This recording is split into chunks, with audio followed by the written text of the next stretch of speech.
xibaar yu wér te wóor ca tàng-tàng ba abonnez-vous pour ngeen di mën di jot suñuy vidéo. dal leen ak jàmm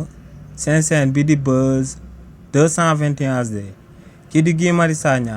di akub personnalité politique bu kenn dootu présenté ci réew mii di Sénégal di akub député biir assemblée nationale ginnaaw ba son excellence président Bassirou Diomaye Diakhar Faye jébbale ci lu tolloog 10 billets Makka waa coalition Diomaye président kookee yëkkati na ay kàddu ŋàññ jëmale ko ci jëfam joojee si li ni mel buñ sukkandikoo ci kii di Guy Marius Sagna ne lu leer ba am moom mooy que ne du yoon ci réewu Sénégal ñi nga xam ne dañ leen a tabal ay nomba tànk di leen di fay xaalis gu takkoo takku goo xam ne ci askan gi lay daal di bàyyeekoo ñuy jël yenn privilèges yi di leen ko jaglelaat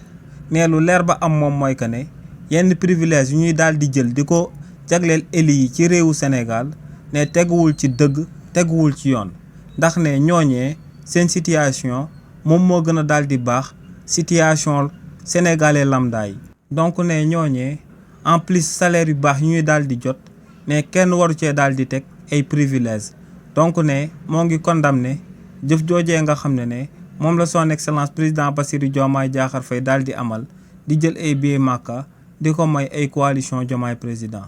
kàddu yooyu nag kookee di Guy Marius Sagna daal di yëkkati lu mu yàgg dëggal la ci réewu Sénégal te kàddu yooyu ñu yëkkati lu koy firndeel moom mooy que ne kii di Guy Marius Sagna depuis bañ ko tabbee akub député ci réewu Sénégal ba tey kookee dafa daal di taxaw temm ngir député yu daal di nekk biir assemblée nationale privilège yi ñu leen daan jox bu njëkk ba li ni mel ñu daal di koy dakkal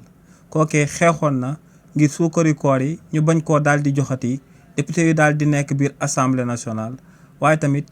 xeexoon na ngir avance yi ñu daal di jébal député yi ci korité yi ak tabaski yi ngir ñu daal di koy dakkal biir assemblée nationale donc kii di Guy Marius Sagna bépp privilège bi ñuy daal di jagleel akub éli ci réewu Sénégal da koo contre te yemul si li ni mel